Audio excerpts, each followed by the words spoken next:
coming to you straight from Manila, Philippines. This is Esther for the debut episode of RiseUp Off the Record. RiseUp is a digital digest on sustainability, renewable energy, Southeast Asia, and Philippine tech startups. RiseUp Off the Record is a special commentary on interesting stories around the globe.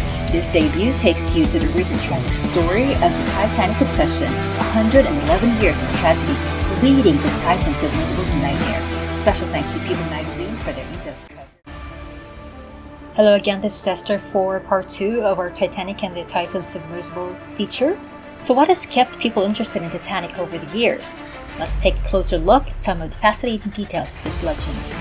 RMS Titanic, in full, Royal Mail ship Titanic, British luxury passenger liner that sank on April 14 to 15, 1912, during its maiden voyage en route to New York City from Southampton, England, killing about 1,500 passengers and ship personnel.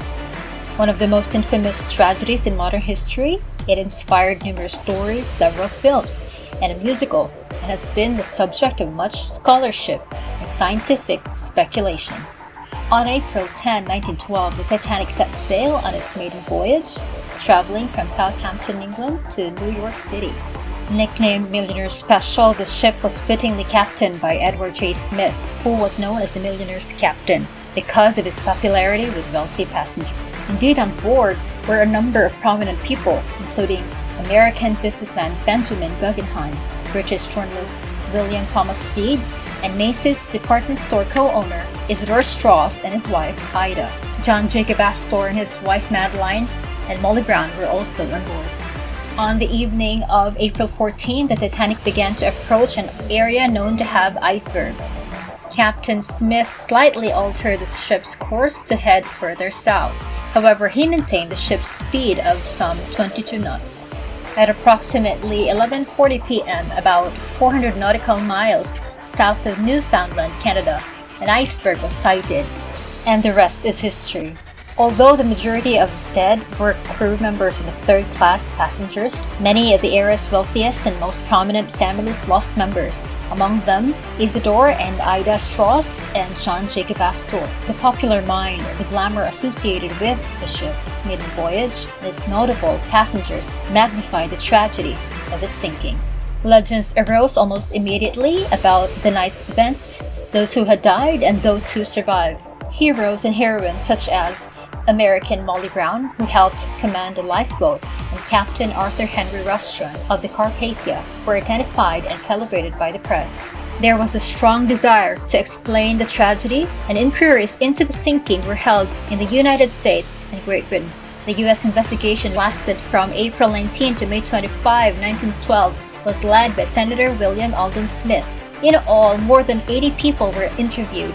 Notable witnesses included Second Officer Charles Light-Toller, the most senior officer to survive. He defended the actions of his superiors, especially Captain Smith's refusal to decrease the ship's speed. Captain Edward J. Smith was among those bodies who were never found.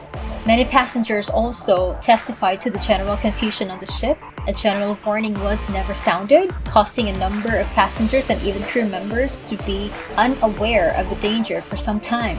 In addition, because a scheduled lifeboat drill had never been held, the lowering of the boats was often haphazard. Perhaps the most scrutinized testimony came from the crew of the Californian, who claimed their ship was some 20 nautical miles from the Titanic. Crew members saw a ship but said it was too small to be the Titanic. They also stated that it was moving and that efforts to contact it by Morse lamp was unsuccessful. After sightings in the distance, the crew informed Captain Stanley Lord, who retired for the night. Instead of ordering the ship's wireless operator to turn on the radio, Lord instead told the men to continue to use the Morse lamp. By 2 a.m., the nearby ship had reportedly sailed away.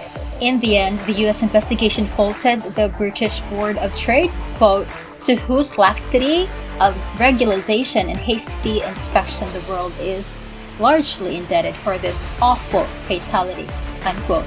Other contributing causes were also noted, including the failure of Captain Smith to slow the Titanic after receiving ice warnings. However, perhaps the strongest criticism was levied at Captain Lord and the Californian. The committee found that the ship was, quote, nearer the Titanic than the 19 miles reported by her captain, and that her officers and crew saw the distress signals of the Titanic and failed to respond to them in accordance with the dictates of humanity, international usage, and the requirements of law. In May 1912, the British inquiry began.